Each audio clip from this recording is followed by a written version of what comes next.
I'm Bailey-Boorsma, and this is the WKTV Journal. Recently, the Wyoming Community Foundation has announced its 2021 grant recipients. These recipients are working on an array of projects that include art and culture, community development, education, environment, health, and social needs, all within the city of Wyoming. With us today is former board member Erin Albanese, who will be announcing this year's recipients. Welcome, Erin. Thanks for coming in today. Thanks for having me. Well, let's talk a little bit about, the Wyoming Community Foundation has been around for about 20 years, and every year you guys award these grants. Could you tell us a little bit about that process and how you determine who the recipients are going to be? Yes, so each fall we gather as a board to look at applications from nonprofits who have applied, and we're looking for nonprofits that have a direct impact on the city of Wyoming.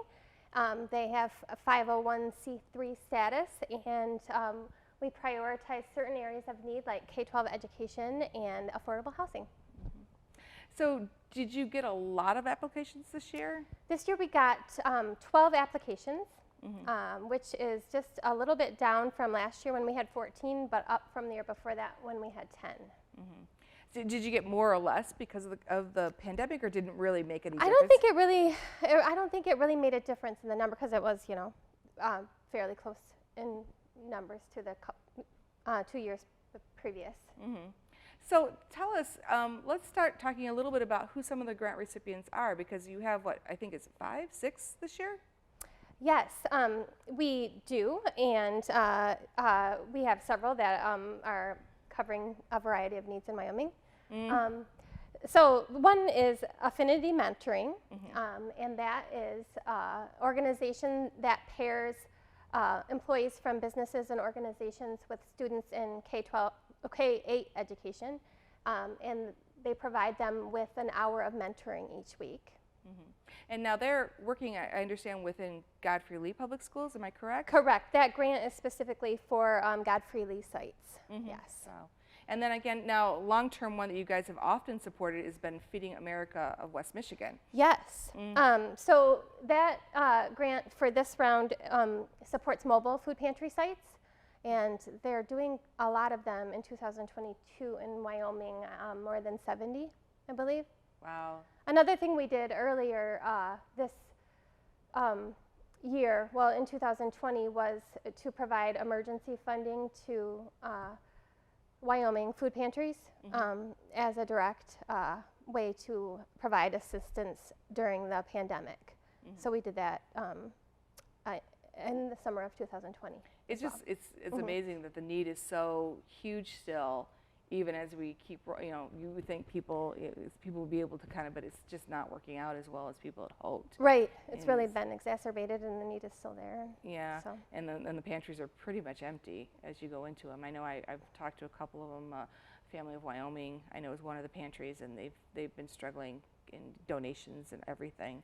Yeah. Beist is another one I know has been struggling as well. Right, so. Something to really keep in mind, this time of year, especially.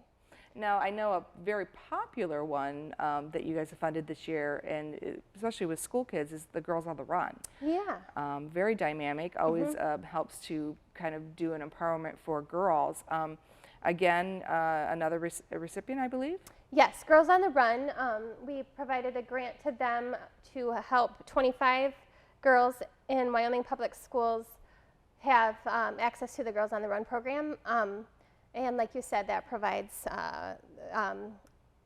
opportunities to run and for physical activity and to help develop self-confidence, body image, that kind of thing. So, Very cool program and stuff. Another program that I think is really also I think people don't realize that this program is so locally based. Is Hand to Hand. Now, they don't provide meals, they provide nutritious snacks, but they've been doing it for a number of years. Incredible program. Again, another recipient? Yes, and yeah, what a great way to have kids go home for the weekend with food in their backpacks. And that is also for Wyoming Public Schools, Hand to Hand. Kids can grab their bag at the end of the day and go home and make sure they have breakfast and lunch and dinner for Saturday and Sunday. Well, and we've had Cindy Hondrup, who's the founder of Hand to Hand in here before, and I know she's talked quite a bit extensively about how, the great thing about it is they really work to partner with local organizations, local churches and groups that can provide the food, and they just kind of help get the food for them, and then they pack the backpacks and they get them into the schools. And even through the pandemic, all the work that they did to make sure that our kids didn't go hungry. Right. So Yeah. very amazing. So, and then you've got Junior Achievement. Yep. Another long-standing group that Yes. has been around for years and years and years. Can you Yep. tell us a little bit about what they're up to? Yeah, so they provide financial literacy, career readiness, and entrepreneurship opportunities and classes, events, that kind of thing, right in Wyoming schools. So cool. A lot for Yep. Wyoming. Well, that's cool. Yes. That's cool. Well, now, just so that you guys are diversified, let's just point that out, and you don't only help kids, but you also help seniors. Yes. And I was really excited to hear about the senior sing-along, something I had never heard of before. A very cool program. Can you tell us a little bit more about that program? Yeah, so the Wyoming Senior Center has the senior sing-along as a form of musical therapy for seniors. So it's a way that they can get together and enjoy the music and have a little just time for enjoyment to just really be stimulated by environment where it's musical and joyous and that kind of thing. Yeah, and I know, just to give a plug to Western Michigan University, has one of the most well-known music therapy programs in the nation, and they've really seen a lot of improvement, incredible studies on how music therapy can just help with the cognitive health assistance, what it does in schools, school-age children, all the way up to seniors, and the importance of that. So very cool. So what was the total amount of money that you guys ended up giving out this year? $14,500, which is pretty in the range that we typically do. Very cool. And as a volunteer, why did you decide to become part of the Wyoming Community Foundation? So I'm a lifelong resident of Wyoming. I went to what was Rogers High School back in the day and was raised here and still live here. And so I just have a deep love for the community and wanted to give back and support areas where I knew that there was need. And this is a great way to do that. I also am a mom of 2 children that go to Wyoming Public Schools, so that was a special interest. And I'm an education reporter, so I also I knew the areas of need in the schools and knew that the Wyoming Community Foundation was very interested in supporting those kind of things. Oh, cool.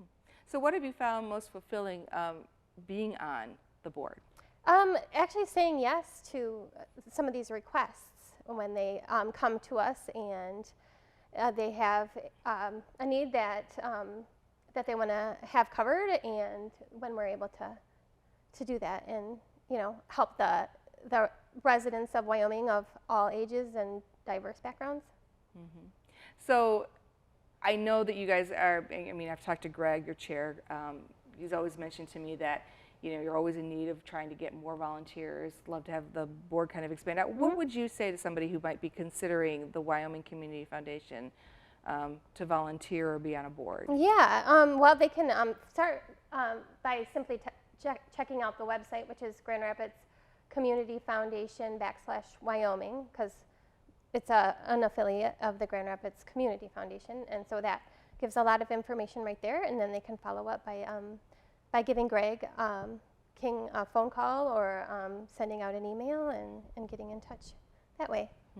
So, and do you have any tips for anybody who might be considering, seeking a grant for 2023? Because these grants are actually for 2022. Am I correct? Yes, the next ones will be. So definitely apply. We are very interested in getting all kinds of grants and considering them.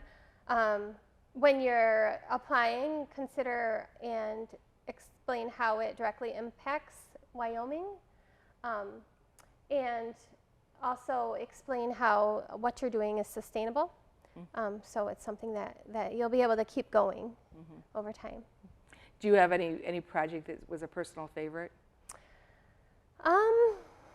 A few years back, there was we supported Artists Creating Together, and I volunteered at the Pine Grove Center when they had their big arts day,